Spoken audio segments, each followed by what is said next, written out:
What's popping, y'all? What's popping? I hope y'all are having a great day.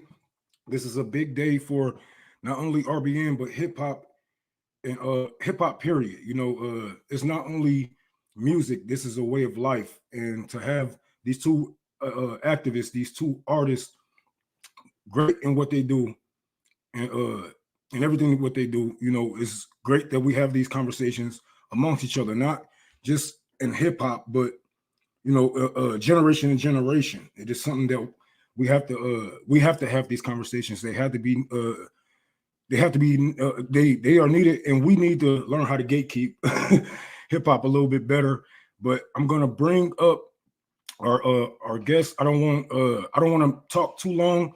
You guys, we are grown men.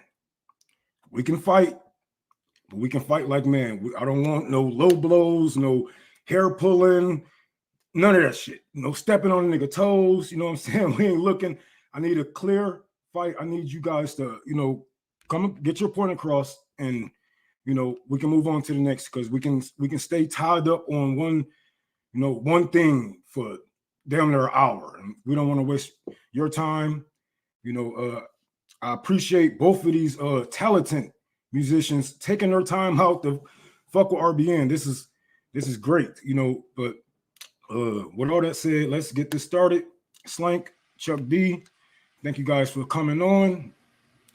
What up, Slank? How you doing, Slank? What's up, Chuck? How you doing? That's good. And thank you, Rome. Rome, right? Yep, Rome. I thank you for this wonderful opportunity, and also the other brother behind the boards.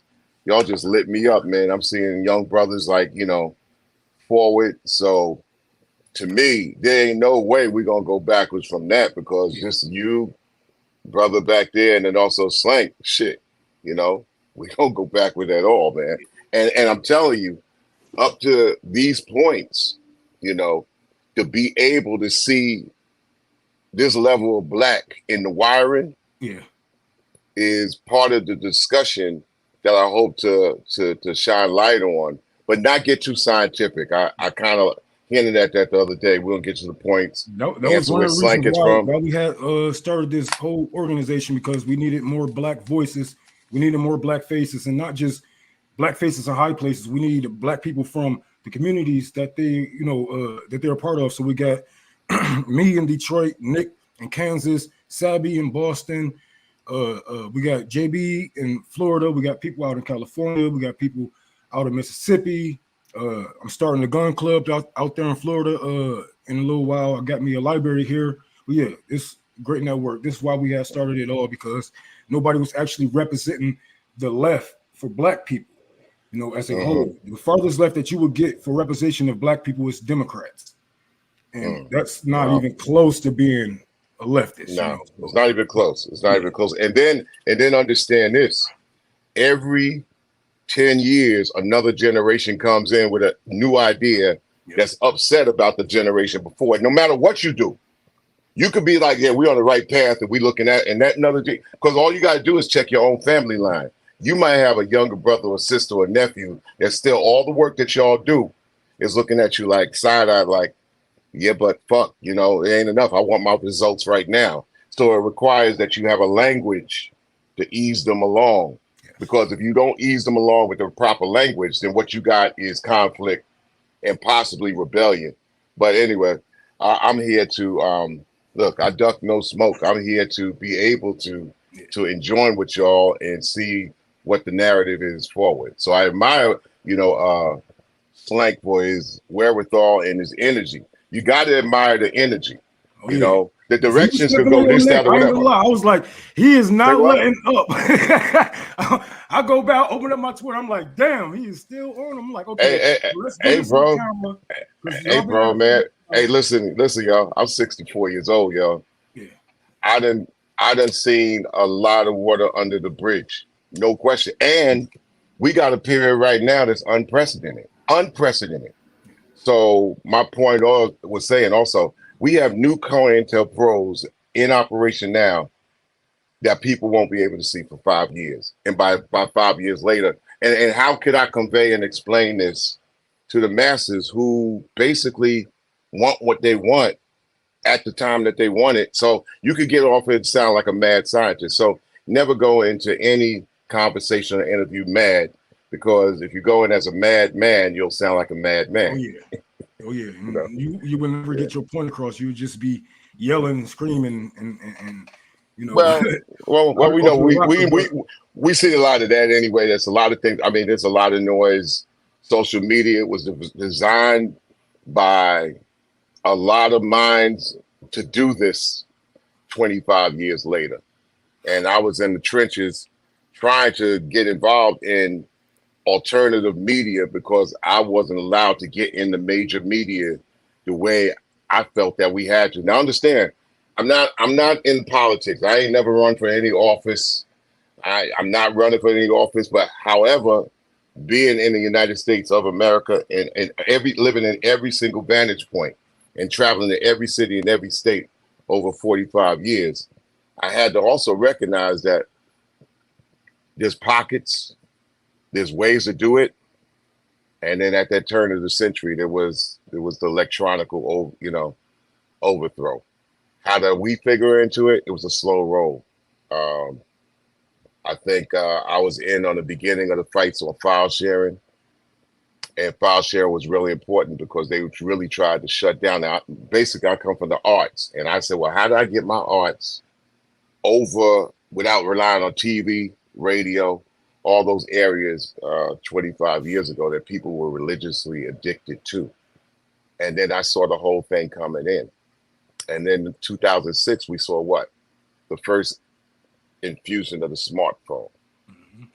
And ever since, and how old were y'all in 2006? Y'all probably remember a smartphone like most of your life. I was young. Yeah, I was young. Yeah, that turning point in 2006, man, the world turned upside down. Then you had the Obama administration come in. So it's not the same world that we saw anywhere before 2006. And y'all have grown up in the time. Even with your advancement of knowing what is what, you can stand next to a person that you've known all your life and they not even understand that you already understand another realm that they could never understand. We know, I think the easy way about this is just like, we just throw these in the river, be off the grid, and we good, right. But that's impractical. So how do you actually have some kind of knowledge, wisdom, understanding in an impractical era that will continue to get even more impractical? So it's more about the wiring of it all, even more than the physical, but it influences the physical. And this is where we're right at this moment right now. So I admire Slank's energy. We're going back and forth. I don't have the time to get on X, Elon Musk X, and any of these social, because I've always been in attack mode and disagreement that they exist anyway. But that's impractical, y'all. So right. Go ahead. I'm ready for you, Slank. The crowd want to see blood. The crowd want to see blood. So I'm gonna give you guys the stage for a minute. Wait. This ain't MMA. I don't play video games, bro. I don't play video games. I don't look. I ain't never watched Game of Thrones. I ain't seen Star Wars. I ain't seen Lord of the Rings. I ain't never seen any of them shit. So I don't, I'm here to be able to dialogue, and I'm here. Go ahead, Slank. Okay, Slank, I'm gonna let you start off. If you had something you want to say, then Chuck, you can rebuttal, and we can go from there. I'm gonna let you guys have the stage right now because there is no need for me right now. I will come back in about a minute or so. I'm gonna just make sure that you guys get your point across, and then we can go over to the next questions. All right, Slank, is you ready? Yeah, no, and I appreciate you having me on. And yeah, I appreciate you, Chuck, for joining us and everything. Thank you, Slank. And I've always been, real into music, real into you know what I'm saying, the culture. My dad's a musician. I was raised, you know what I'm saying, playing piano in bands and stuff. And when I got What into area? What area? Louisville, Kentucky. Ah, Ali, huh? Yeah. Ali Town. Yeah, my Okay. dad went to high school at Central, same time as Ali. So like, Yeah. Uh, Okay. but so now I've always been into music, and you was definitely, you know what I'm saying, a big inspiration as far as like putting politics in the music, especially like experienced racism as a kid and just becoming more politically conscious as I grew up. Definitely listened to, you know, Public Enemy, a lot of Tupac, Nas, things like that, Wu-Tang, that really like opened my mind up. Also just, you know what I'm saying, Was a there lot. any other music? Did you grow up? Was your dad like a jazz musician? Soul music. So Okay. like, my dad, he used to, he was mostly a writer, but he wrote like songs for like Millie Jackson, Okay. Sam and Dave, you know what I'm saying, like that That's era. Stacks. Okay. Yeah. 60s and 70s. Yeah, he used to work in muscle shows as like a songwriter. Oh hell yeah! I've been down there a couple of times. Had a great time, you know, working and interviewing all the musicians down there. That's another world down there. So yeah, I Yeah. got you. And but yeah, no, the only thing like, so I've always been into like the music, and then I've also been you know, always influenced by like Nation of Islam, going to hear like me and my brother still go to like Nuri Muhammad, Okay. you know what I'm saying, lectures and stuff. And so yeah, like your music was definitely a big part of, you know, my development like that. And so when I seen the State Department thing, I think I seen Mint Press News said Chuck D is like an ambassador for the State Department. My only thing was I asked you like, is this true type shit? Because I didn't know if it was fake. Not that's why I added you. You know, are you really rapping for them like that? And I just Well, felt I didn't. I'm just saying that, you know, beware of any headline thrown at you. And social media is made just to toss headlines and optics and pictures. So that's something that I knew going in. I can't judge what headline will come out of it.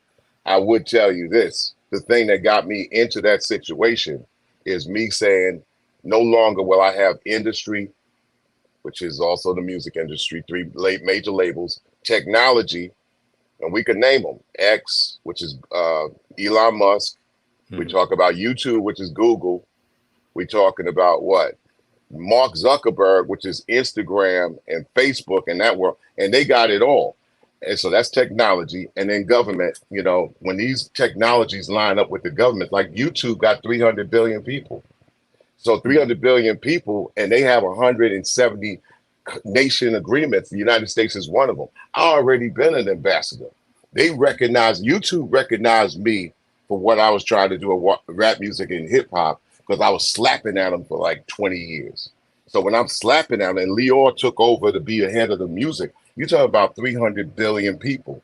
So I said I was already ambassador. So when they came to me, I'm like, well, you know what? Really, seriously, it ain't like I'm going to go around the world fucking doing songs, but I will be the person looking at my watch that thinks I'm God enough to say, well, I'll make a selection, because I think that music, and hear me out, Slanky, you can't tell no artist what to do. It's your dad. You know, you couldn't tell your dad, like, make these songs, be this type of person, and I need you to do this. Your dad would probably say, fuck that.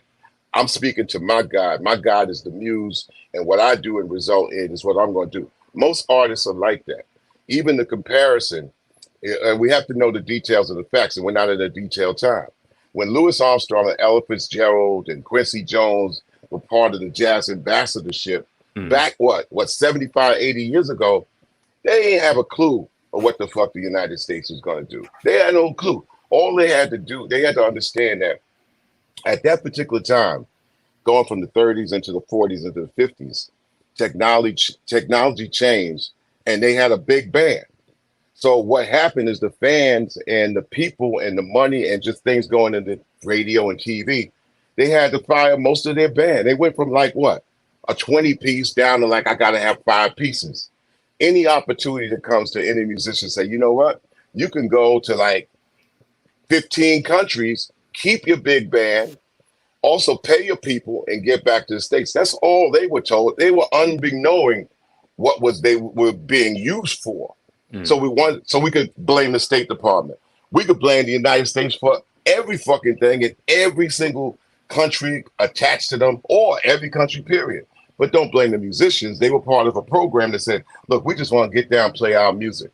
No, and I feel like at that point in time, they were more unaware of it. But even like Louis Armstrong, like you brought up, in 57, they asked him to be an ambassador to go to the USSR, and he said no because of the way they was treating the black people in Little Rock, Arkansas during the integration struggles. So Louis Armstrong said a lot to the U.S. things that was happening at the same time, but he knew what he knew. And at the same time, Louis Armstrong was getting a lot of backlash because jazz had gone into, remember I said earlier to Rome and yourself, every 10 years is a generation shift. You already have bop and a new generation jazz ideal that came in and looked at people like Louis Armstrong, Duke Ellington, a lot of the Sidney Bachets from the 20s and 30s. And they said, listen, man, this is a new black ideal. So fuck all that old New Orleans shit, Sambo, Hambone shit. We are straight up, we want to be called men. This is where the whole thing of, what's up, man? The title man came from the jazz artists in the late 40s and the 50s that said, we not fucking like those black performers before the World War. We are in a new realm. I want to be looked upon as a man. So they looked at the older cats like, yeah, y'all was back then shucking and jiving for white folks, but we have a new ideal. So Louis Armstrong was getting heat. So by that time, and he's from New Orleans. So, he's hearing things. He's also like, he's trying to show that, listen, I have some consciousness. I'm an old head and I play this style, but I do understand what's going on. So that's what's his conscious move to the growing movement at 1957 at that particular time. And I'm not even blaming like those artists because I feel like they probably didn't know. But I'm saying Louis Armstrong himself, even before he agreed to go to the Congo, had already declined before that because of what the U.S. represented to him. And so I'm saying now with what the U.S. represents across the world, the U.S. State Department's the head of foreign policy for the president. So that's pretty much the head. But I understand. You know what I'm saying? So I understand. And so I'm not saying Louis Armstrong, he didn't know that when he went to the Congo, Larry Devlin of the CIA was meeting him. He probably just thought it was an embassy guy. He was going to ride with him and be in certain places, but they used the access that Louis Armstrong could get that Larry Devlin, the white CIA agent by himself, couldn't get to be in places, to be in a position to harm Lumumba and assassinate him and stuff. So I'm saying like nowadays we know that the State Department does that from the long history. But could I ask you a question, Slank? Yeah. Do you think the devil comes the same way twice? Exactly the same way? No, but it's a pattern. There's patterns. They use artists, and they're still. It's not that they stopped using artists in 1961. They've recently done it in Cuba. They use U.S. aid money to pay artists to speak out against the government in an attempt to try to.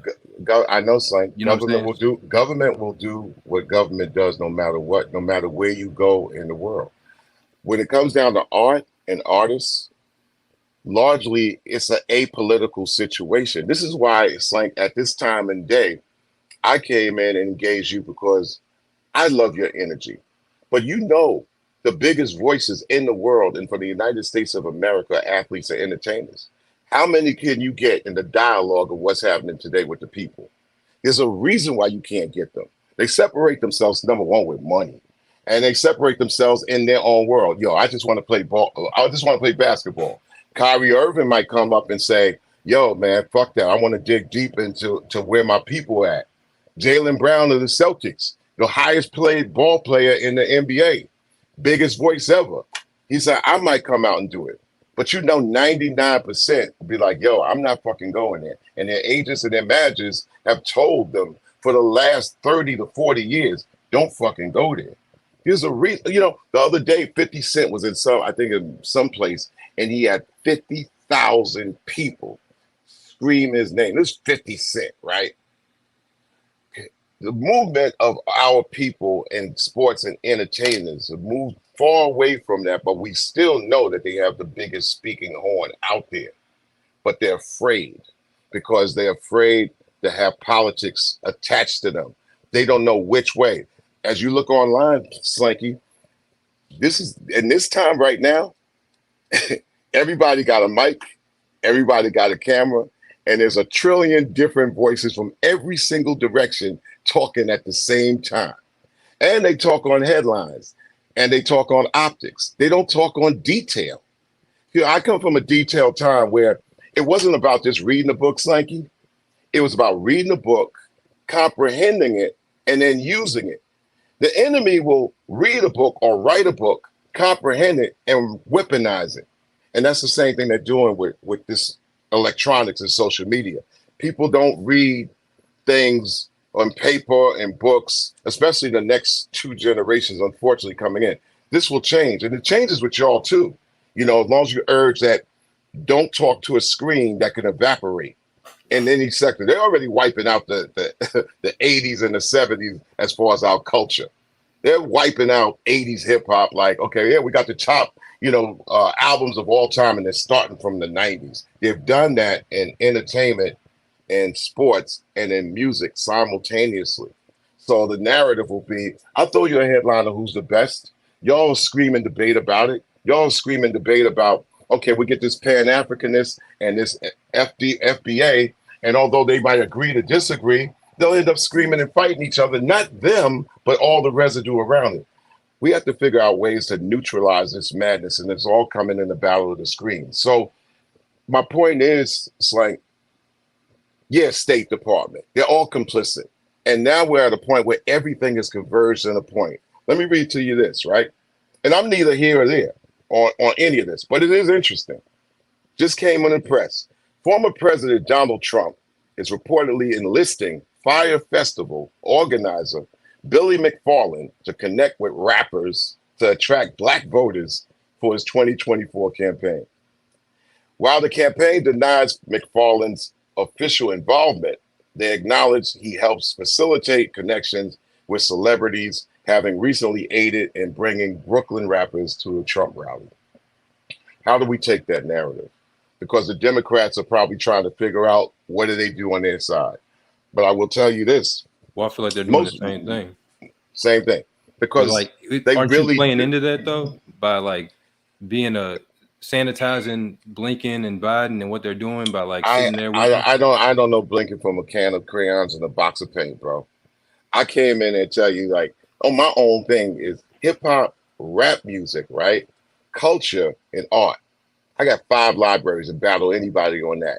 When it gets to politics and political science and this, that, whatever, I could step into the arena for a second, but I refuse to kind of even put my opinion in it because it might get twisted at this day and time. I'd rather write a piece that's really detailed, but if I write a piece for the New York Times, people will get sleepy to it or might not touch it. I get that because I'm in a practical time talking about how do you have a language to get across to a people in the time. I think also, Slank, and to this time, I think a lot of this is unprecedented. We're in an unprecedented waters. I know you feel that too.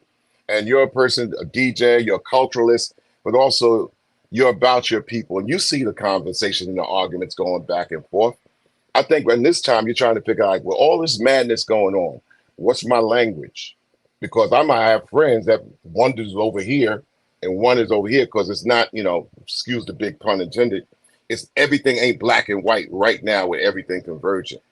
So I think another thing is your language of the near future is the fact that you're a musician, you're a DJ, because I think the notes and I think the truncation of the ability to be able to speak to people in vibration and notes and short phrases is better than headlines, man, because headlines are taking people all over the place. So answering your question, I don't think the state even gives a fuck. You know what I'm saying? The state is a state.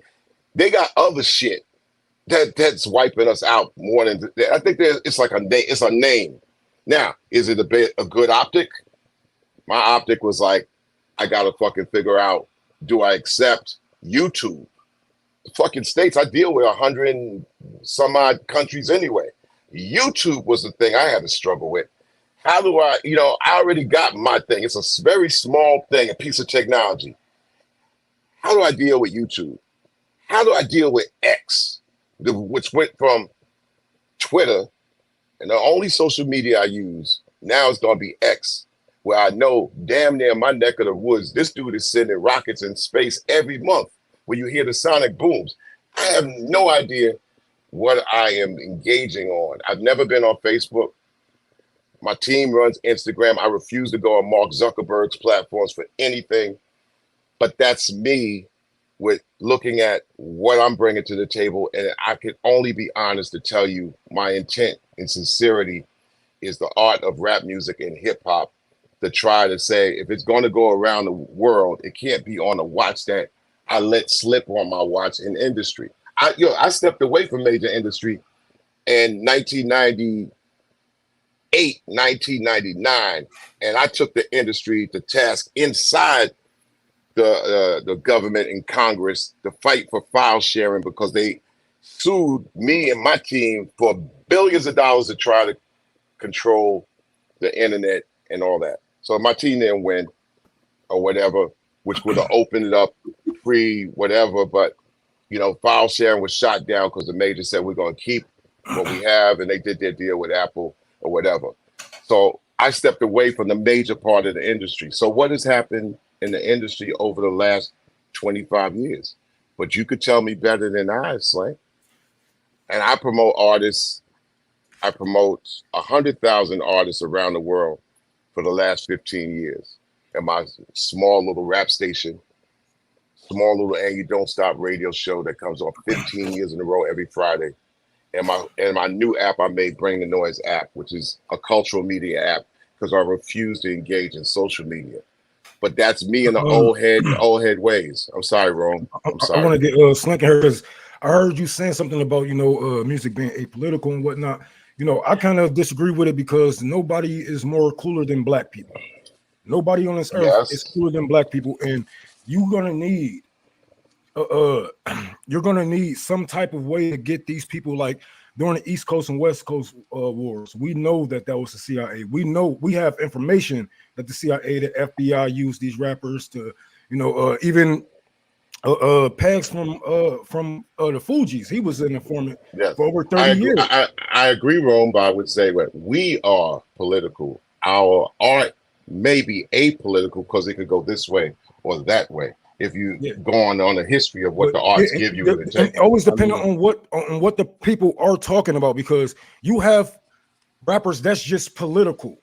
You know, you have a Lupe Fiasco who would tell you, "Hey, I'm damn near a communist. I'm a Marxist-Leninist." You have you have a lot of artists that can drive you to politics or drive you away from it. Like Beyonce, for example. You know, if she says something political, everybody's gonna do what she tells them to do. But what's vote for Hillary Clinton or whatever, they're gonna vote. Right? I agree. And that's why they use these rappers, they use these activists, and these actors to try to get in our heads and in our neighborhoods, because they know if they was just to come to us and be like, "Hey, you know, we want to work something together," I'm not working with the government. Well, here you go. Here you go, Rome. Here's a good question. Do you believe that there's a war of art that is equal to the art of war?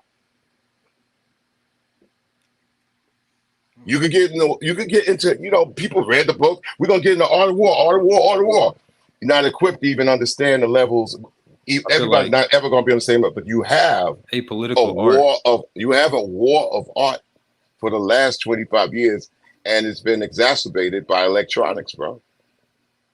Yeah, I feel like the apolitical art argument, like if you choosing your art to be apolitical, that's like the CIA tried to push apolitical art with like the abstract shit where they would just throw paint on the shit just because it's not having a message. So if you're pushing apolitical music, you're almost picking a side in the struggle. Like Amiri Baraka said, I disagree. I disagree.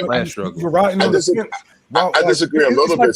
And while this part of the world is on fire and that part of the world is drowning, and you're just sitting here like, "Hey, it's okay. Everything will get better if we do this." Or it's like you're watching both sides die, and you're not doing anything. You're not speaking up about it. And this is why being apolitical, especially in music, is just garbage. It's like, a political choice. Your mind. Look, we understand that. We're on the same page, bro. You're in Michigan, right? Yeah. The struggles are happening up in Flint. You got things that's been happening in movements that have been happening and dissipated in Detroit. They're what? 60 miles apart. You got people in Detroit saying, yo, that's up there. That ain't my fucking problem. How does that language actually connect? So yeah, you might have a rapper from Flint or back in the day like an MC Breed or modern day rappers. Is there a network to tie them together? I don't think, look, the state, them motherfuckers don't even care. They already, these governments won't even be governments in 10 years. They already have the real estate of your mind wrapped up in the addiction of the electronics that you have, like electronic crack. It's not going backwards, bro. And then here's another thing. Here's another thing. I know. I don't want to skip on this. Have to say about this. I know. I'm going to just add. I just want to add in this. I just want to add. I'm not get too scientific. You guys already seen. You brothers already seen AI at its birth. Mm-hmm. You've seen. Do you think AI? The AI doesn't go backwards. It only goes forwards and accelerates. What influence if a person's looking at the screen for the knowledge, wisdom, and understanding, it doesn't look at real people in the eye? What level you think AI is going to be at 2027? Can I ask you a question really quick? Yes, sir. As far as when you speak about technology, do you feel that technology is the biggest issue in regarding what you're talking about, or could it be something deeper besides technology? Because I feel like technology is more of whoever wields that hammer, that is how the direction it goes. You feel? I don't believe in that. I believe there's a lot of things that we don't understand, and we don't really want to understand it, but we're here anyway, and then we're here in this moment. And we could connect everything. And I'm gonna be brief at this, but then we're all engaging on this. Mm-hmm. We can connect anything to anything and stay with it. Like when I was growing up, my father said, man, don't never wear no New York Yankee shit. And I'd be like, yeah, because I grew up as a Met fan. So the reason was, well, Yankees was the last team to bring black players along. Or in Latino, they didn't give a fuck. They kept them in the minor leagues.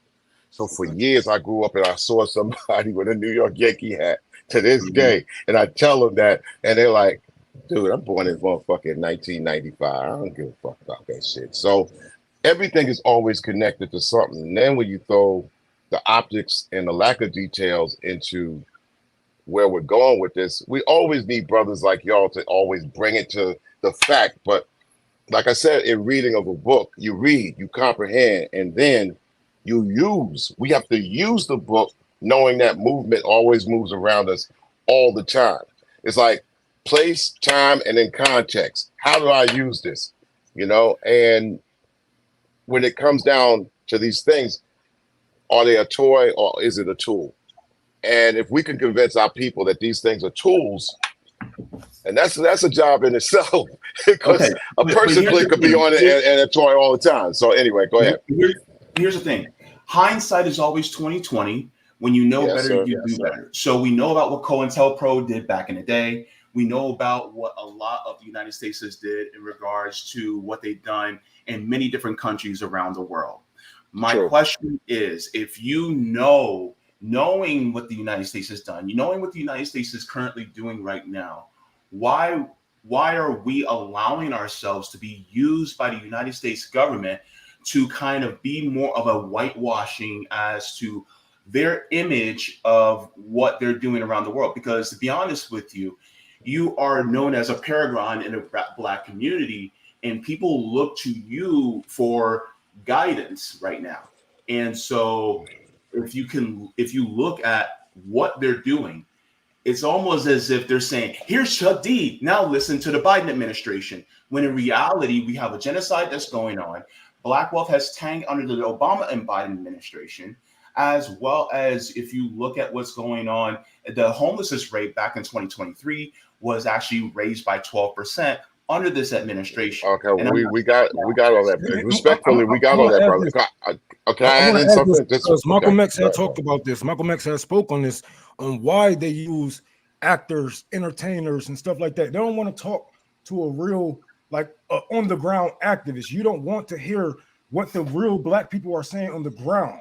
So here's an entertainer who's doing good, but he should not be the voice for our community. No disrespect, Chuck D. Right, No that's true. Both of y'all are artists in your own right, but you're not a leader you shouldn't be the voice for the black community. So when they come and do these fucking photo ops and whatever, they should talk to somebody from our community, somebody that's been an activist for many years. And you know why they want? Because we don't want to talk to them. We don't want to work with them. And we can get nothing but used. Like, I have been used by Bernie Sanders and the Democratic Party before. They used me. They didn't travel. They helped me travel all across this damn country for the Democratic Party, right? And what did I get out of the end? At the end of it, nothing. You get kicked in the ass. You get sit back home. That's it. Rome, you have entertainers in our face. But Rome, we know, like Rome, you have a good life. I'm pretty sure you have a good life. Listen, Rome. You have an organization, but listen, you're not working for Bernie Sanders. You have an organization now. Not only do you have an organization, you have a network that's growing. So they would have to come to you on your terms. You're not working for them. I'm telling y'all, YouTube came to me. I'm already doing my thing. And it ain't even I got people that ain't based on money because ain't nobody got no receipts because they ain't paying nobody no money. So my thing was basically in this day and time to be able to say, how many people can you tell to organize and create their own organization? And when I go around the world, and you know this, Slank, if you work with the Nation of Islam, what they tell you? Wherever you go in the world, you must obey the law wherever you go. Did they tell you that? Yeah, I've heard it. That's a rule of thumb. I travel more places around the world in Nation of Islam than I travel under promoters, the circuit, and they stay away. But at the end of the day, you got to report to somebody, man. I'm serious. You ain't going around the world. You in Detroit. Go to Windsor. Rome. Who you reporting to? I don't think he has to sign up for the State Department's program. No. But he's not working. But if he's working, he's going to sign up with somebody. Hey, here's another thing. Somebody says, "Oh, we're not." But listen. I don't have to answer to nobody because I'm my own boss, my own CEO, and you got to answer to somebody going to Windsor to do your business. You got to answer. Look. Here's another thing, Rome. Listen. Let's hold Malcolm for a second. As a black activist, you don't get to live long. You get to live fast. Your life is fast. Get in, do what you need to do, and get out. You're going to get killed.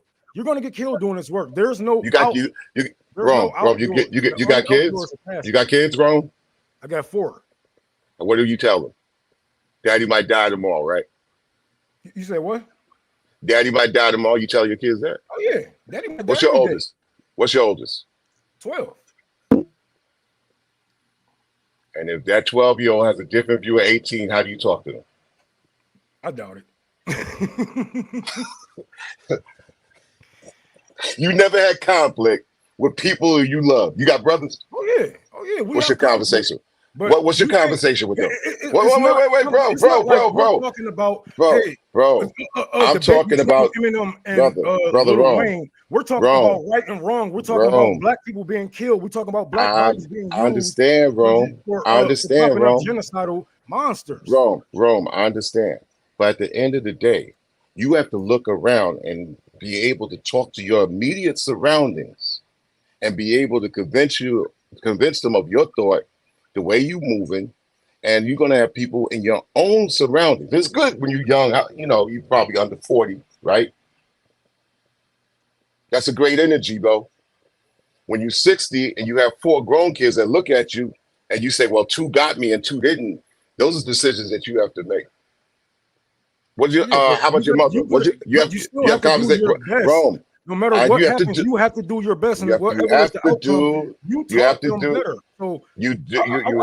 your best. But no, I want to ask you another question, Rome. I want to ask you another question.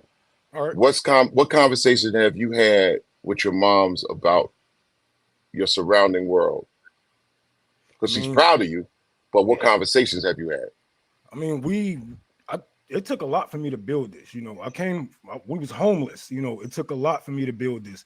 My mother is proud. She loved the man that I am. She loved the truth teller that I am. Loved that I don't give a fuck. That I'm built for this. She built me. She raised me. She taught me from my grandparents doing work with the Black Panthers to us being activists in our community, helping with free Lunchables. I mean, free lunch schools, school back programs, and whatever it may be. She raised me. She built me for this. But I want to get Slank in here. Slank. Okay, Slank.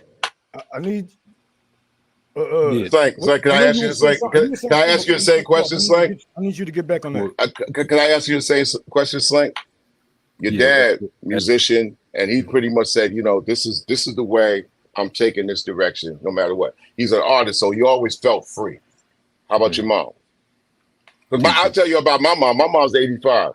My mom's 85, and I grew up with Stokely Carmichael. I grew up with all the radicals. I spoke to more of the radicals that have been alive in my lifetime as I grew to get older, and they would tell me, seriously, right around the world, you are an entertainer, you do what you do, and we need you to do what you do.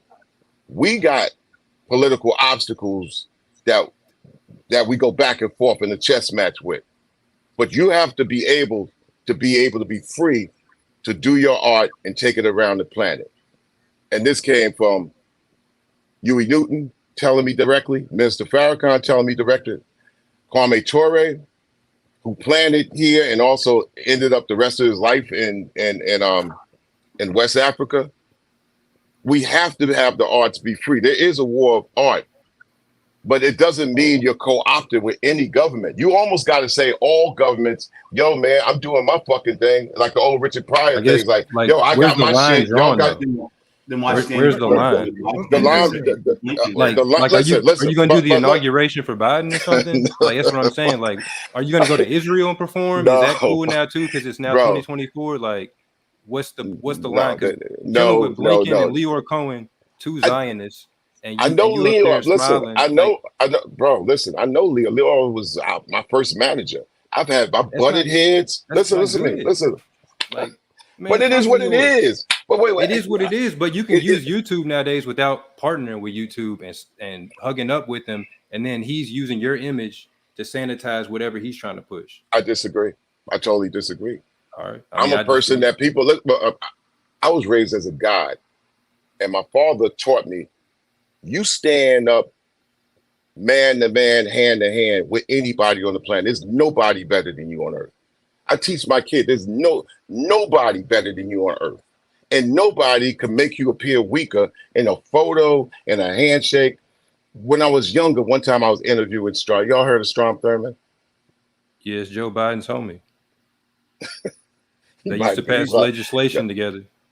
Crime bills and things Strom like that. Thurmond listen, he's the king cracker of politicians. Damn near come from a family in South Carolina had slaves.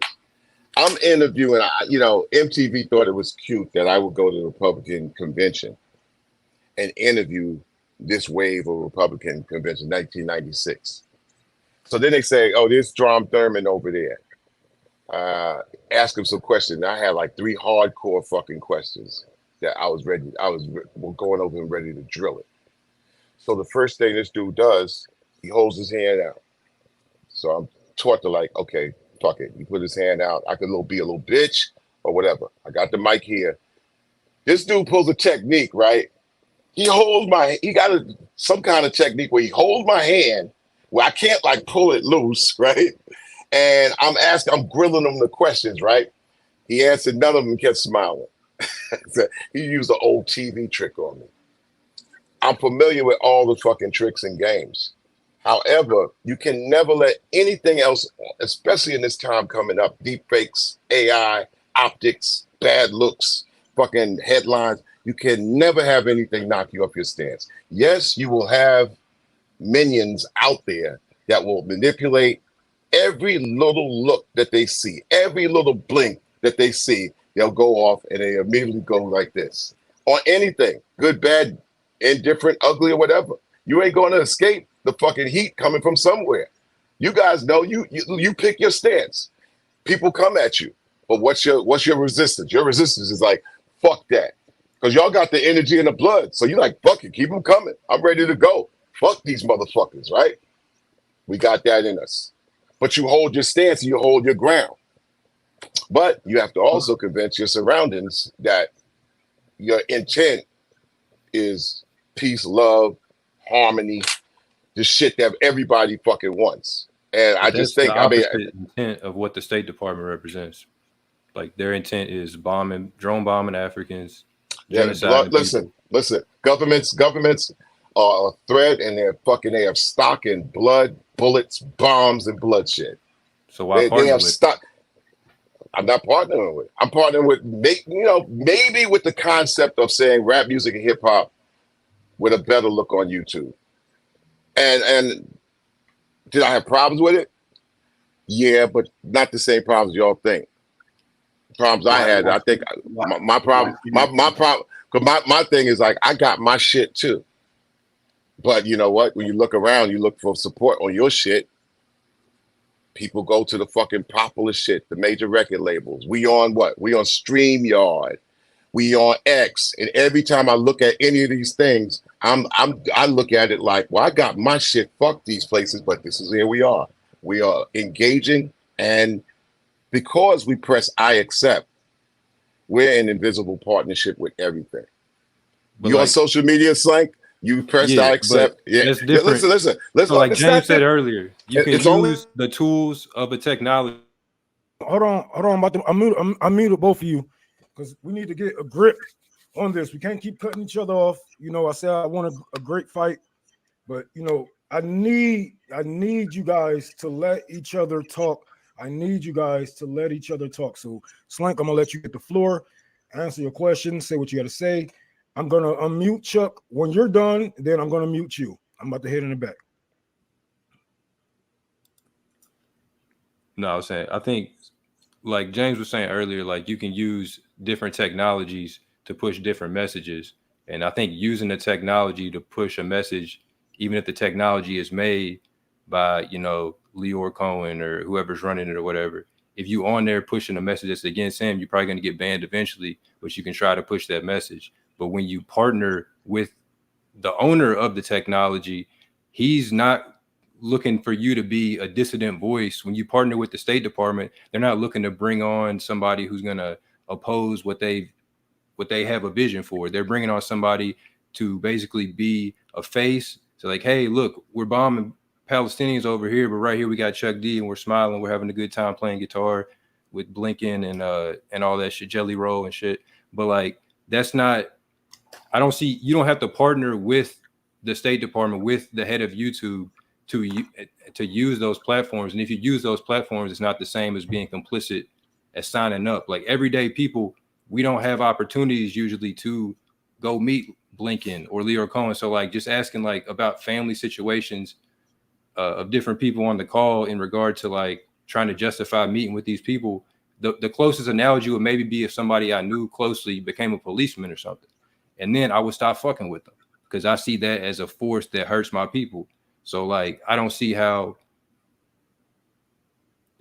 you can justify, like, I mean, maybe if you never really like had, maybe if you changed, I guess, like was the fight the power type shit, was that just, like you said on the tweet, it was one day in 1989. I only seen the video 50 times in my life. You said something like that. So was that just a fleeting day back in the 80s and you never really felt that way? Or was that just like, I don't understand. I don't see the consistency between fighting the power and then rocking with Blinken. That's all. It just don't make sense to me. That's my whole thing. I'm sorry. Respectfully, his career isn't just, fight the power and whatnot, but it is a great analogy to use since, it was one of the many songs, especially back then, that Black people had. It was a call for justice. It had us on the streets. It had, it moved us. And like I said earlier, music isn't just music, it's a way of life. And you can actually get people to do things, whether that be good or bad. So I'm gonna let Chuck rebuttal to Slank. Here you go. You can have the floor. Chuck? Do y'all know the first fight to power? Can you repeat that? Do y'all know the first fight to power? What is it? Y'all don't know? Nope. So you line in my fight to power with your generation. The first fight to power was written in 1975 by the Isley brothers. And they was talking about the particular context of the time in 1975 in the United States, basically, in their turmoil. But it was actually a step up for Black people, but we was at the bottom of the barrel. 1989 was 14 years later, and Spike was talking about he needed a theme for the unrest in Brooklyn, New York, because neighborhoods were on top of each other. And one neighborhood was getting treated well, and the other neighborhood being treated like shit. So Spike needed a theme. And so the theme covered that movie to the point where Giancarlo Esposito looks on the wall and says, yo, man, how come there ain't no Black people on the wall? So Fight the Power was a song that said, you know what? You can't be here and us not be considered equal. And in our neighborhood, we can't have our shit too. That's the theme of Fight the Power, because you are being kept away in the place that you live to having the equal rights or even ownership of where you live. I could go bar by bar and tell you what it is, but it ain't just a thing where you saw a video of people pumping their fists in the air and sing the chorus. There's a lot of words up in that particular song. I could break every single song down. So yeah, that's the story of our lives. Yeah, it's one day doing the video and maybe a month doing the song, but I've written 500 songs. And every single one of those songs have resonated. Now, if you're not a fan of PE, you're going to be like, oh, yeah, Fight the Power. And they did a 911 as a joke. And y'all were kids when it came out. So that's going to strike you. But I've done 500 dissertations, specifically and detailed, every note, every word, every bar, talking about the existence that I wrote Fear of a Black Planet on Dr. Francis Cress Welsing's color confrontation theory and the ISIS papers in 1990, a dissertation. But if you don't know and can't break it down, then it's a thing that just got songs on it. So that answers that one day thing. It's been the story of my life.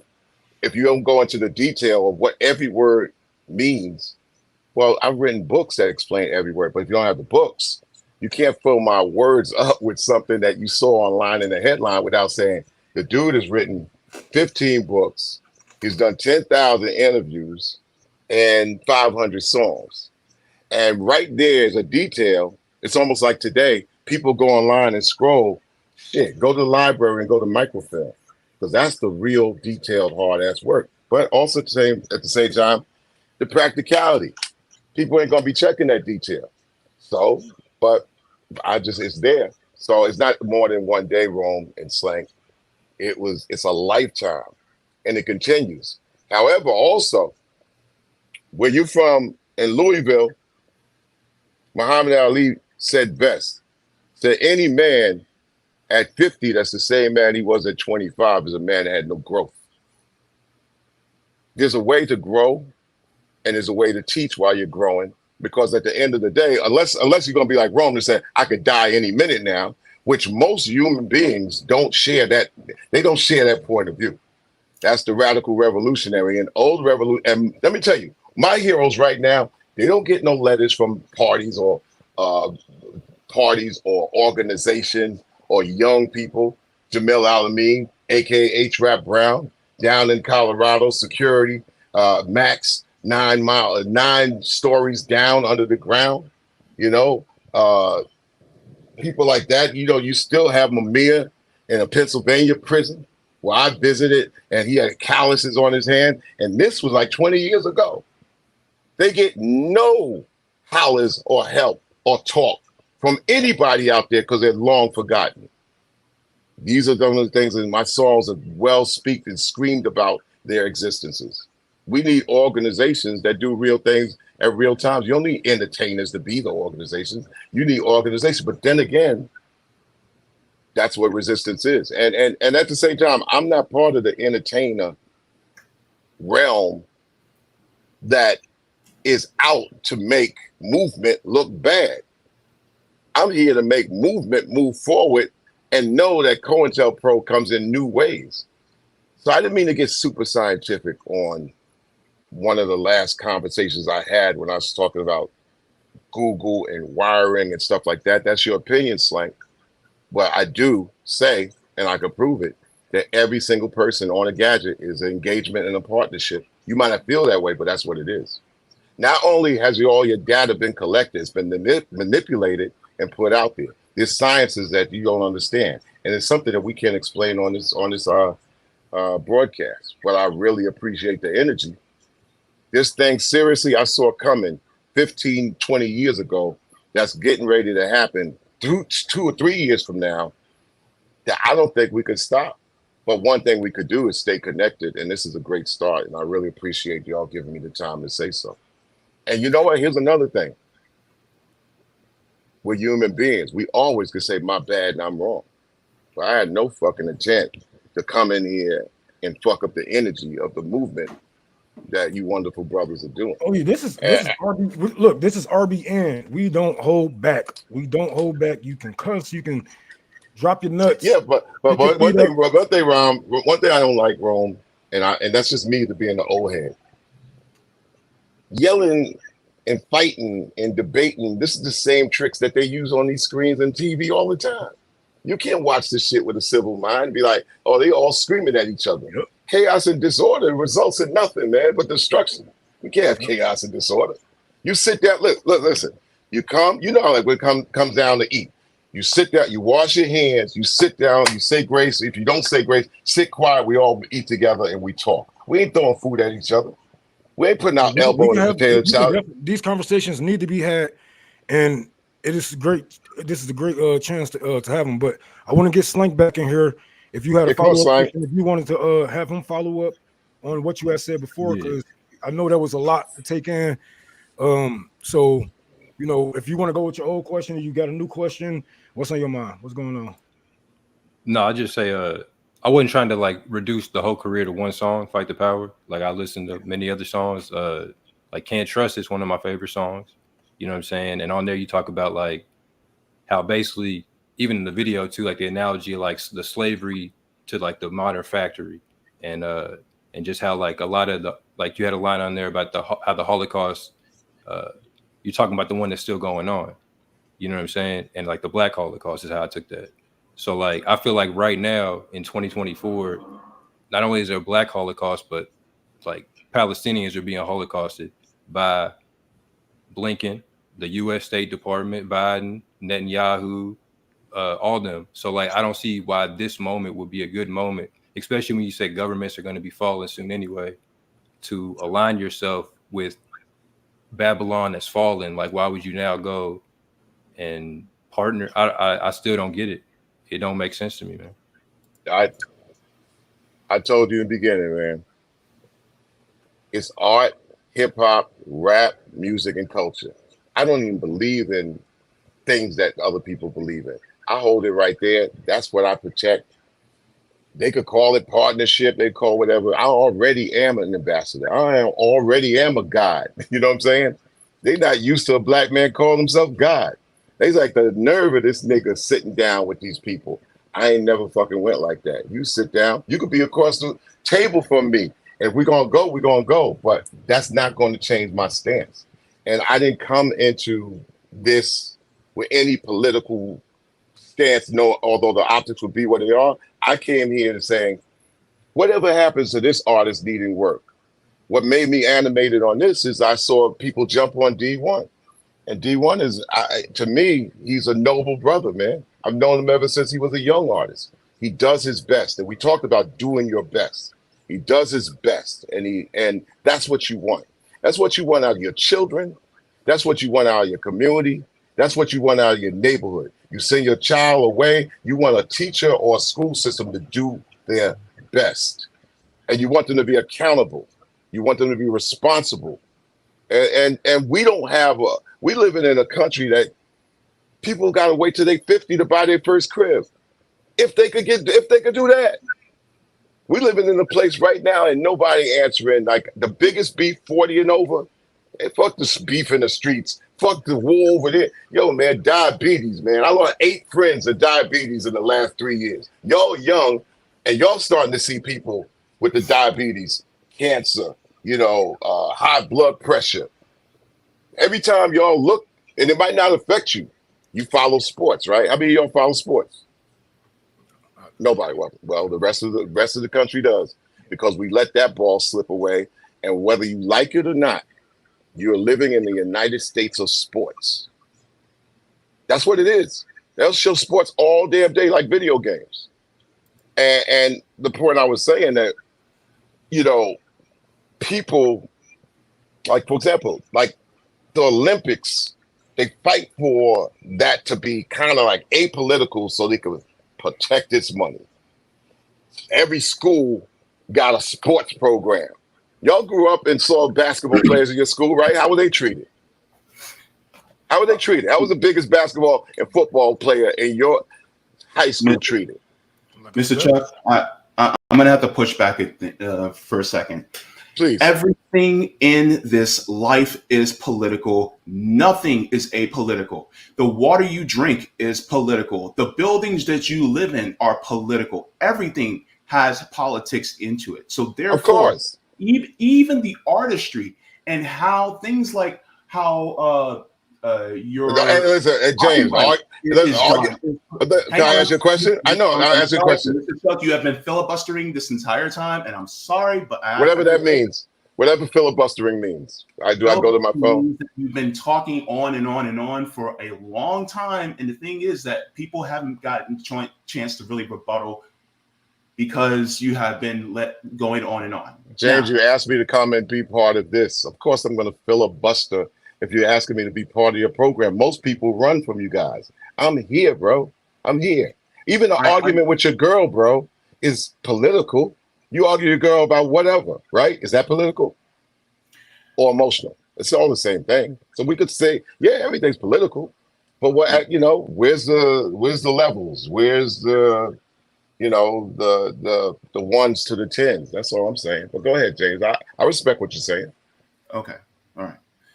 Now, my thing is that when you say it's you look tight. You look a little tight. I mean, just let it out. Well, I had dialysis earlier, so yeah, I am a little bit. But my thing is that when it comes to being apolitical and thinking that things have to be apolitical within the system, that's how they get you to not think about how different things affect you in this life and how it's connected to the government. For instance, I'm sorry, and I'm gonna put it down, the way I see it. You were used by the Biden administration and Anthony Blinken. That's how it was. That's how we see it. And the thing is and you're about to see a lot of people use. Hang on. People are looking at you and seeing a genocide going on right now because they call him Butcher Blinken, by the way. And now they're saying, well, wait a minute. If Chuck D is partnering with him, then how does he feel about the Palestinian people that's being erased right now from history right now in Gaza? And so this is one of the reasons why I think it's such an important conversation to have. And the thing is that everything is political. And so when it comes down to who we stand with, that is also an extremely important thing to regard.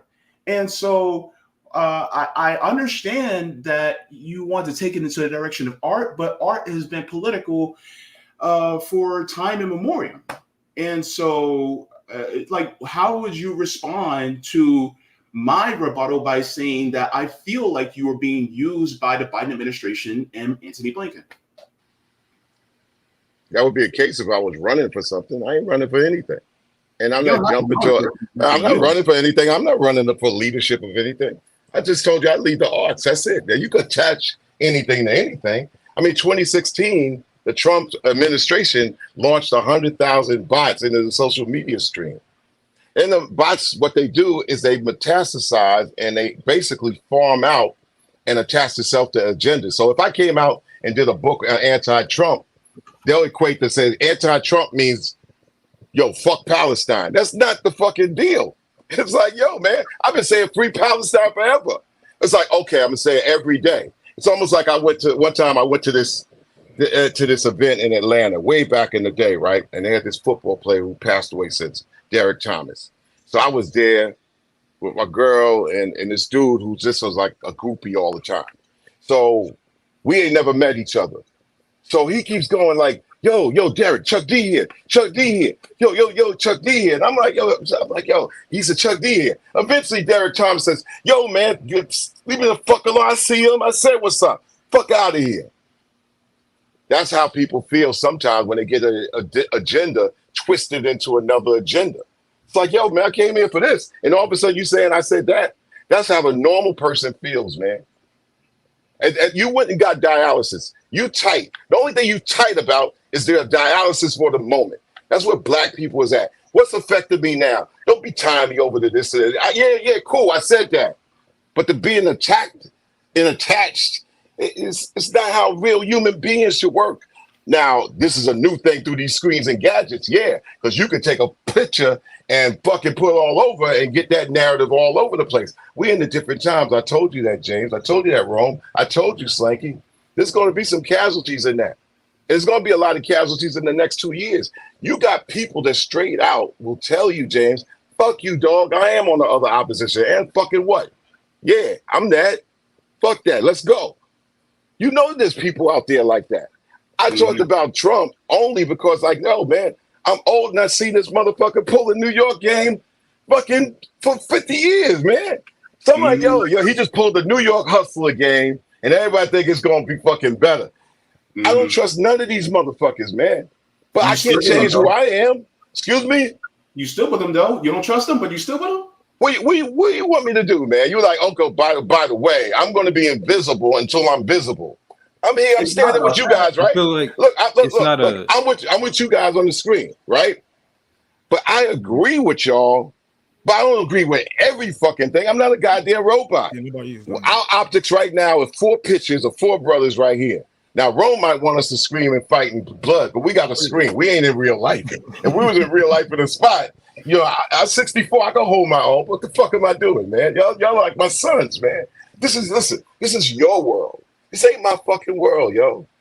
Y'all got a fucking leader. Hold on, let me mute all y'all real quick because I wanted to touch on this because it's like me as a communist, as a Marxist-Leninist. That's like me taking a deal with Putin and standing next to him, knowing that he's an anti-communist. He's anti-communist to his core, right? And if you see me in a picture with Putin, you know, or I deal some type of deals with him, as a black activist, as a communist, you're gonna be looking at me like, nigga, what the fuck is you doing? You know, so I just this is what we are on right now. It's kind of like the polar opposites sitting here taking a picture. We have Chuck D with all the activist work that he have done, standing next to Blanton, standing next to this fucking this war criminal, and what it doesn't paint a great picture. It really don't. It don't paint a good picture. So it's just like me standing next to Putin or standing next to any other anti-communist leader or standing next to a fucking, like, let's say me and Candace Owens did some shit together, knowing that she's anti-black woman, right? Can I say this? I didn't take a million pictures, dog, brother. I just took a million pictures. You see a white girl or 2 white girls face to face with me taking the picture, and that's out there, right? What do you think the average sister said? Damn, he got these white bitches with him, right? Oh, y'all say, oh, what the fuck, man? That ain't political. The average person's gonna fucking be like hit while they hit. They're like, yo, man, what the fuck is he doing? We have to grow out of that, man. And then one day, yo, I'm here for this. That's here for that. I think it's more than I had to take a million pictures, dog. He's being the ambassador too. They naming me ambassador because they recognize what I'm already doing. I'm like, oh, so the U.S. State Department is naming you as a rep. Let me get you in here, Slank. Go ahead. I'm saying taking a picture is different than being an ambassador for a nation that's doing a genocide, and I don't understand how the correlation here. You want me to talk? I mean, you know what? I've been through 5 passports. I wanted to be able to get 3. Never could get more than 1. I've, been to 120. I'm an artist like very few others. You know what I'm saying? And every single artist that traveled the world over the last 25 and 30 years and 35 years will vouch for me. And they would say, you know what? Chuck gave me a blueprint on how I could travel the world, make a living, do my art, and be myself. I could stack 100 of them right now. I could stack 100,000 artists and say, you know what? Chuck came to my country and liberated me. Because I ain't had a motherfucker stop me at a border. Yeah, I get pissed off if I go work over across the world and come back to the United States. I still get taxed. That's the fucked up law here. But I'm like, you know what? Let's keep moving. Metastasize good art. Maybe I can make a selection for artists that are unafraid to do their art. And the State Department and all these people look embarrassed. They can't stop them. But you know what? If you say nothing, you get what you guys grew up on.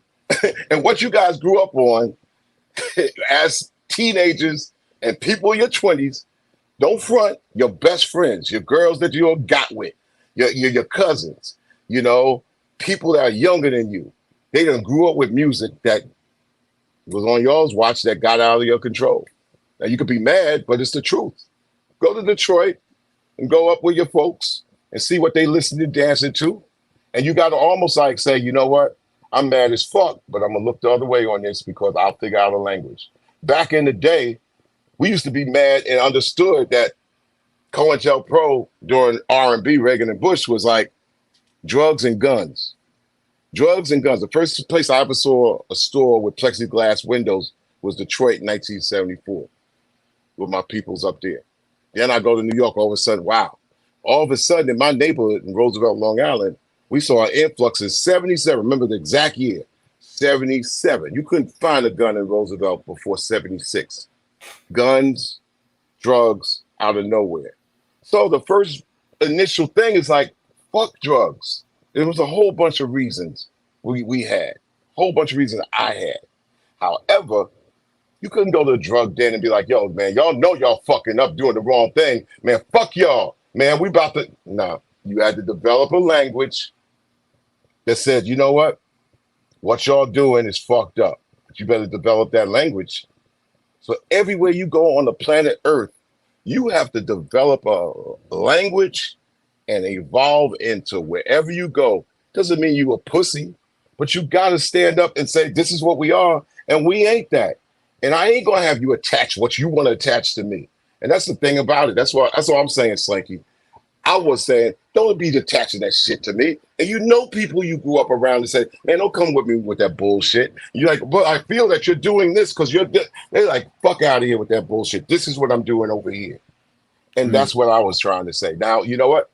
The optics didn't go along with all what I said. I said that day, it's never a good look when you have government in control of art and culture. It's never a good look with any government to control the culture and the arts. And I said that day. Hold on. I gotta mute you there because they have done it. And we have actual proof. We have evidence that the CIA and the State Department have put guns, drugs in our neighborhoods. They have made this a way of life, a way of living. They threw a coup on hip hop. This is why back in the days, even LL Cool J, or you had a whole bunch of anti-drug rappers. It was anti-drug rappers, and then you get into the 90s, and that's when the rappers who came up, who came up during the crack era, they had to come up. They had to make it some type of way. So they was the drug dealers. So now we have drug users that's making. That's the head of hip hop right now. Everybody popping pills, but we know the State Department put a CIA coup de grace on hip hop to not only target black bodies, but to fill their prisons. We have proof of this, of them telling groups coming to groups like NWA and telling them to make their music more violent, so they can have more people out here in the streets, killing themselves, selling drugs, selling their ass, whatever it may be. So this is what we are saying. If you are working or connected with these people in any type of way, like how does that, it's like, you can't blame the kids for something that the parents have done. And you are a legend of hip hop. You are a legend of hip hop. You are one of the pioneers. I give you all praise for that. But music isn't just messed up because of the young guys. It's because of the older guys didn't gatekeep. Y'all didn't gatekeep enough, if you ask me. We let a lot of people into our culture, let a lot of people walk and talk, and we made everything cool, right? We didn't gatekeep, and now they successfully threw a coup, not only on our artists, but on hip hop in general. How you going to gatekeep, Rome, if you ain't in the ring? I told you I stepped away from the majors 1999. I stepped out of that ring and the industry went, woo! I held Leo to task. Leo went from industry and he went to 300, some of y'all, your friends' favorite artists. When he went over to YouTube, I said, bro, you can't do the same thing with technology. 3 areas I told y'all: technology, industry, and government. Chuck D putting that shit on his one. Now, it might not work, but, don't blame me for my audacity. I've always challenged that fact of the nerve of that nigga to go up in there and tell the motherfuckers to stop. I'm not scrolling through NWA. I didn't look at NWA, what they did. And, I was looking straight in their face. I'm the one that actually talked, Ice Cube. Okay, Ice Cube, come on. And turn Ice Cube into looking at making records a different way and talking a different way and do. Ice Cube he can speak for himself. Ice Cube came out of NWA and went this way and went on with his trajectory. So I'm not reading about anything, bro. But I'm saying that at the end of the day, a man got to be able to stand his ground and say, yo, man, don't stick that shit with me. All y'all got to do that. And they also would be interested in your next 10 years. Rome, 5 years from now, you might, listen, like I said, Rome, 5 years from now, you might say, damn, wow, I was thinking this way, but now I could do it this way. Because life is going to come at you no matter what. It doesn't come in a singular type of thing. And the enemy don't come the same way fucking twice ever. And this new fucking enemy, which really ain't new, is that, I really could see 5 years ahead.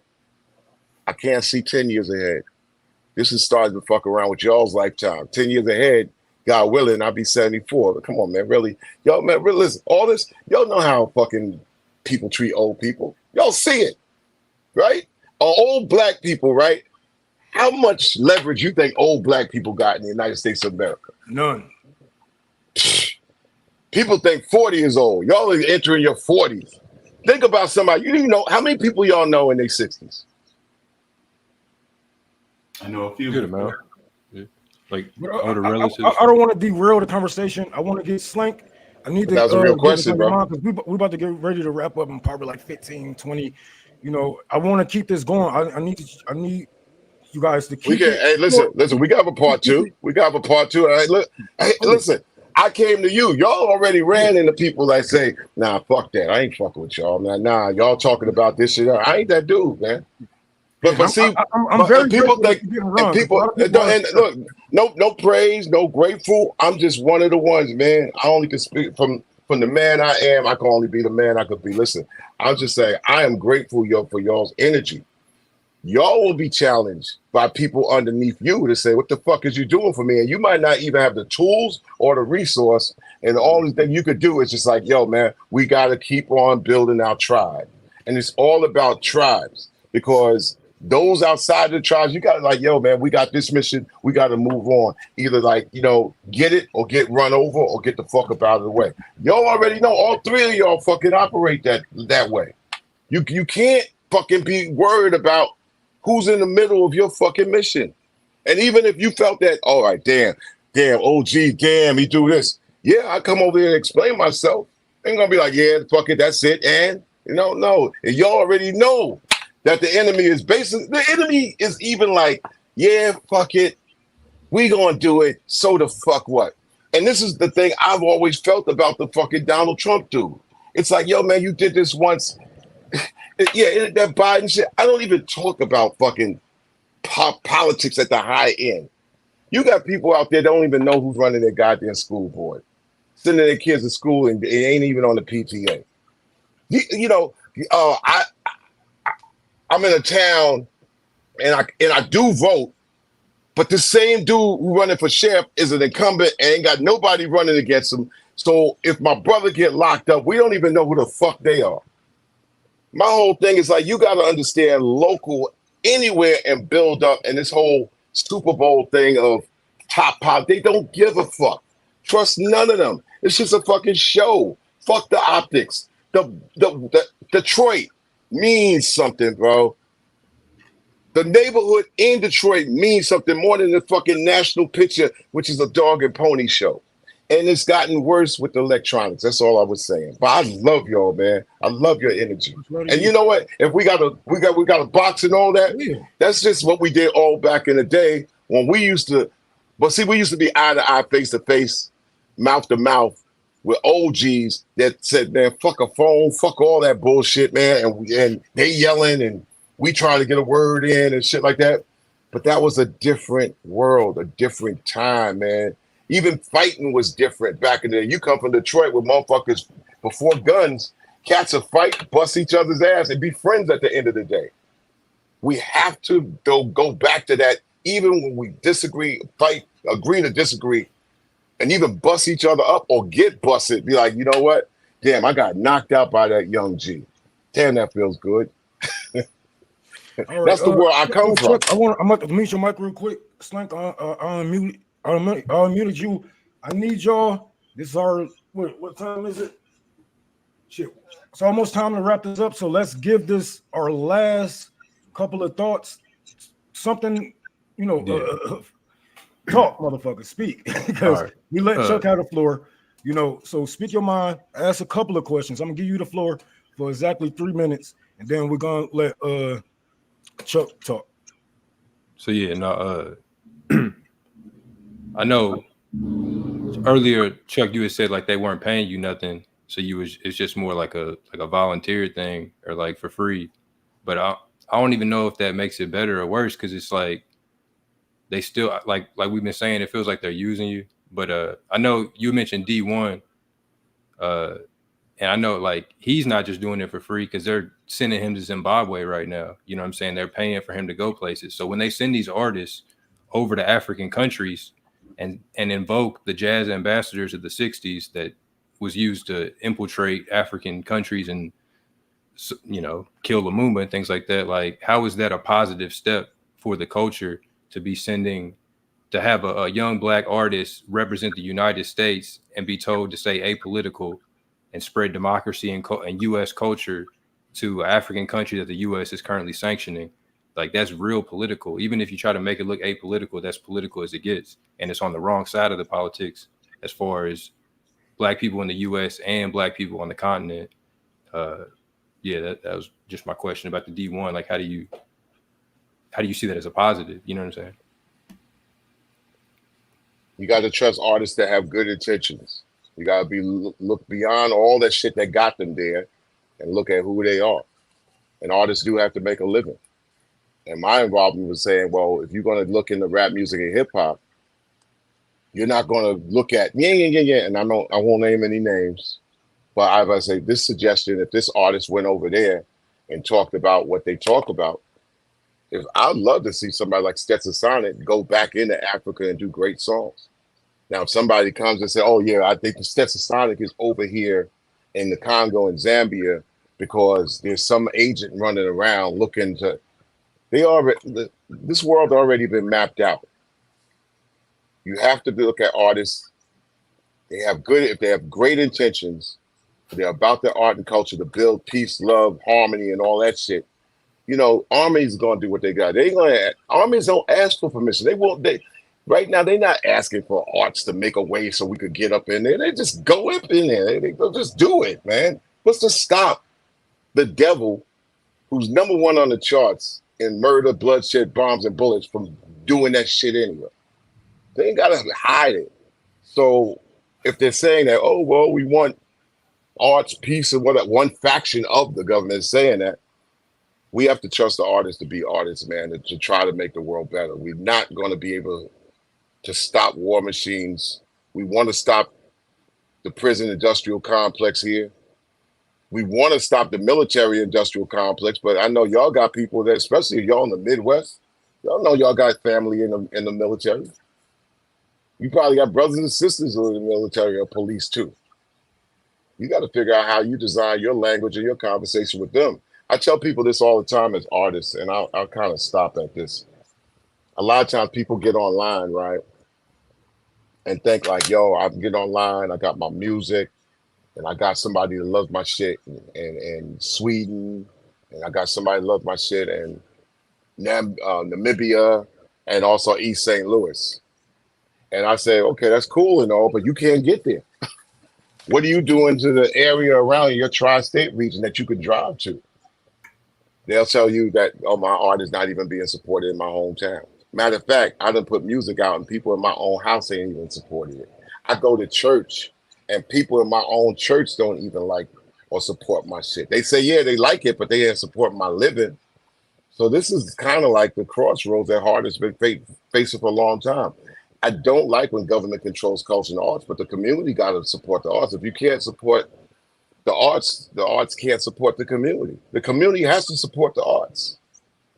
And if a community doesn't support the arts will be whatever it got to be. And it will be taken away and manipulated and controlled by industry. So we've seen the arts being from a community thing to an industry thing. And now we've seen industry, technology, and government take the arts. And all I said is not on my watch. Not on my watch. And I could be the crazy old man. And what the crazy old man that sits back in the rocking chair and watches the fucking game and tries to duck pharmaceutical commercials all goddamn game. So, so I try. And this dialogue is good. And thanks for the opportunity. And call me back anytime. And I'll say this at the same time. I think there was somebody online that thought I had the audacity to say, we are the Franz Fanon and the Garveys of now. I understand it. I got 5 libraries. Those are my heroes. Marcus Garvey, Franz Fanon. I've read all the books. I read all the books when reading was a read. We was required to read these. But you have to take reading, comprehend it, and use it as forward movement. Because if you don't, your enemy will read, comprehend you better, and weaponize you against yourself. And I felt that we have to take seize and control of it, and that's all I did. So thank you. All right, thank you. Thank you too for coming on. We're gonna definitely do this again. Hopefully we can do this in another week or so. We get some more stuff together. This is a great conversation. We need to talk on it more. Slank, I need you to speak up more next time, and Chuck talk less, motherfucker. So we can have a balance, a good balance debate here. I don't want the crowd to get lost. I don't want because it's easy to get worse to get lost in these words. So next time we're gonna try to balance it out a little bit more. I'm gonna try to I'm still used to this anyway. So I'm gonna put you guys in the background. Thank you for coming on. We're about to get ready to wrap this up. We will send you links with for the show so you guys can come on. Thank you. And thank you for coming on, Slank. No. That was something, man. That was something. And I'm not even mad. I'm not even mad because they both got some important things off of their chest. Slank obviously was talking, was saying some very important things, and I feel Chuck D. So I think it's going to be a great conversation. This is just a start. We got to keep having these conversations, especially with older artists and newer artists. Like, this is very important for not only RBN, but this is important for hip hop, hip hop as a whole. And we need to keep these conversations going amongst these younger and older artists, and maybe we can find better ways of doing things. Like, we don't have to work with these people, because we are the music, we are the people, our voices, whatever we say, it goes. So maybe we can work on something later on. Yeah. Well, I mean, to your point, the thing is that art moves culture, and as art moves culture, that culture can either be moved towards the ends of people who have nefarious type of ideas, or you can move it into a more revolutionary route, right? And so I think that's one of the points I think that I want people to take away with is, are we, what are we allowing ourselves to be used for? And who are we allowing ourselves to be used by? And so a lot of times it reminds me of that one video with Jane Fonda, and she was doing helping protest with LGBTQ people. And one of the interviewers asked, well, are you okay with being used by them? And she goes, well, I hope they use me. But the thing is, this was the activists that were actually hoping, she was hoping that the activists used her as a springboard to revolutionize the people, to activate the people. And unfortunately, the powers that be also use our artists in order to use them as a springboard to gear people into a specific direction. And this is one of the things I think that I wanted to, bring home as much as I wanted to, and so I think that it's important that we start to take our culture and move it back into the revolutionary direction, where we actually use people to inspire to dream bigger than a system where all you got to do is just hustle, hustle, hustle and work and be exploited. You know what I mean? So ultimately, that's what I'm trying to get it. That's what I was trying to get across. I'm not sure if I was very successful. Brain's kind of foggy from dialysis, but I just want to apologize if I did lose my cool a little bit earlier. It's out of frustration because I see what's going on, and I want that to really connect, especially with people of the older generation. Because I'm gonna be real and raw. Our older generation has been fooled. They were fooled by Biden. They were fooled by Obama. They were fooled by Clinton. They were fooled. And the problem is that a lot of times they will watch MSNBC, Fox News, MSNBC. They will, and some of our older generation, they even listen to people like Trump, right? And they have been fooled time and time again into thinking we got to just weave within this system in order to make things better. I'm gonna be honest with you. This system needs to burn. Yeah. And the thing is that every single time we say it, it's like, oh my God, you're being too drastic. And it's like, no. The thing is, we put our ancestors in chains. It's the same system that we're trying to weave through now. No, that's the issue. And the thing is like, we can try to make art to weave through this system, but it's not going to work. The thing is that we need to use our art to inspire people to break the chains of this system so that we can actually have something better. And as somebody that is 40 and has lived as long as I have, I see that, yes, our culture has been co-opted in order to keep us within this realm of this system, so that when we try to break free, then guess what? They'll do you just like they did Omali Yeshitela of the African People's Socialist Party and put you in chains and indict you by the FBI, Biden's FBI. Yep. So that's the thing. And that's one of the reasons why I made the points that I was making, because we're literally selling ourselves out to the state versus going against them. We know why Tupac is dead. We know why. You know what I'm saying? There's nothing to disseminate from that. And so this is one of the reasons why I think it is important for us to call in some elders, because even though we have respect for what they did, hindsight is also 2020. Yeah. And there's also some new knowledge that they may have not been privy to at the time that we can go, hey, look, I understand, I respect what you did, but here's some new stuff that we learned. This is what they were doing to you in the past. This is what they were doing to us. Now we know this. When you know better, you do better. And that's what I was trying to convey.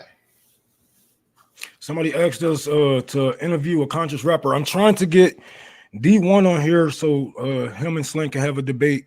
I saw them talking on Twitter and whatnot, and we're gonna call out these rappers who's working for the State Department. Like we gotta pick their brains, right? And it's just like, what the fuck is you doing, man? And then you going over there, you doing missionary work for these people. Like, what are you doing? What is this? What is exactly is your mission? You know, and if you can't I tell would us, like to get Lupe Fiasco. You say what? I would like to get Lupe Fiasco. Yeah. Well, Lupe fucking kind of an asshole, but yeah, he's an asshole. I ain't gonna lie. He's an asshole. He can be an asshole sometimes. I remember I was talking to Lupe in a space one time when beef with Kendrick Lamar and Drake first popped off, and he was saying some hating ass shit. And I told him, I was like, you a hater. I was like, you a talented man, but you a hater. And I love it because I'm a hater too. You know, we need haters. Haters make the world go round. But don't act like you're not a hater. To say fucking what he said. Fucking what's the nigga name? Biracial kid. Logic.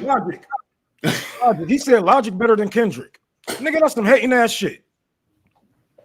What? I can't believe I got it right. He just but we're gonna call all these motherfuckers. And if Lupe working for the state, then we're gonna call him out too. And if he don't want to come on the show, then we just gonna bomb rush his ass on Twitter and make him block all our ass.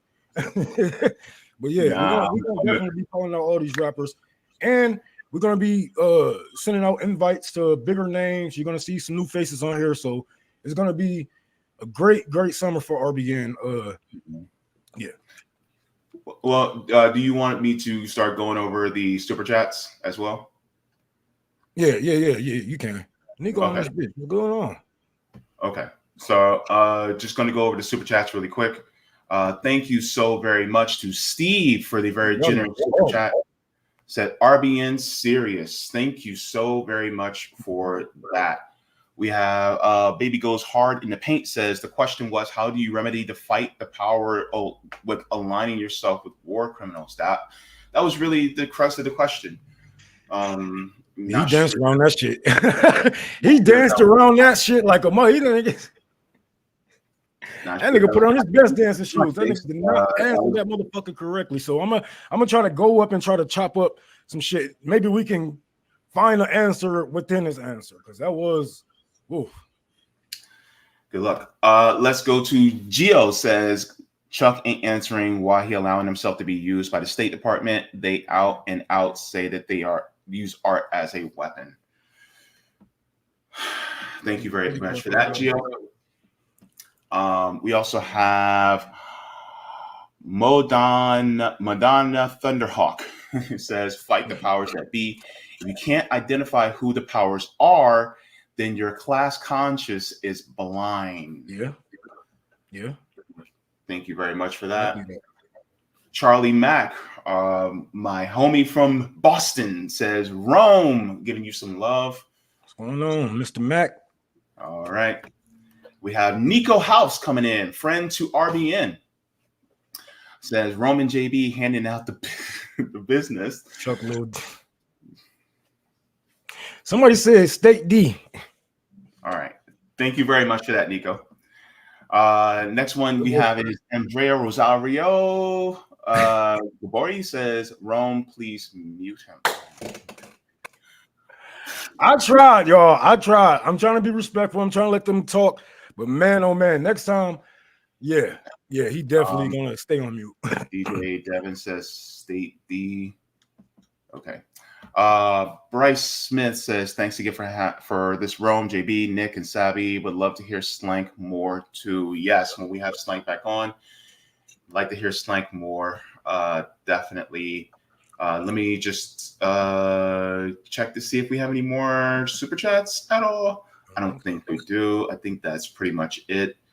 And I checked the Rockfin already to see if there was anybody in the Rockfin chat. I didn't see anybody in the Rockfin chat. Actually, let me check the Rumble side to see if we have any Rumble rants. Yeah, Rumble, it was like 100 people in there. So yes, we do have a Rumble rant. And let me share my screen really quick, just so that we can see that too.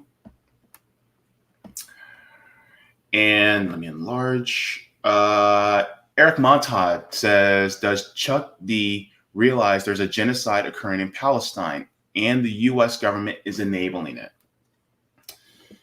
He got to know that. I don't give a fuck who you is, where you from. You know that shit's going down. Whether you deny it or not, you know what's happening. So, unfortunately, yeah, that's why I had to bring it up earlier. Because I was like, what? That's why they call him Butcher Blinken. Chuck, you sound like Merrick Garland. He didn't answer shit. Yeah, next time we're gonna have to make sure his shit stay nice and simple, because he did basically what those motherfuckers on Twitter do. They say something controversial, but make a long ass thread. So by the time you even get to the comments, you're like, man, fuck this shit. Yeah. Nick said, I'm live with Wyatt Reed from the Gray Zone tomorrow, so be sure to tune in tomorrow here on RBN with Nick. Nick. Yeah, so that's going to be good. Nick's a little heated in the chat, by the way. Yeah. That nigga was yelling. Stop letting him do it. I'm like, all right. Yeah, I understand you, Nick. I understand. Cobra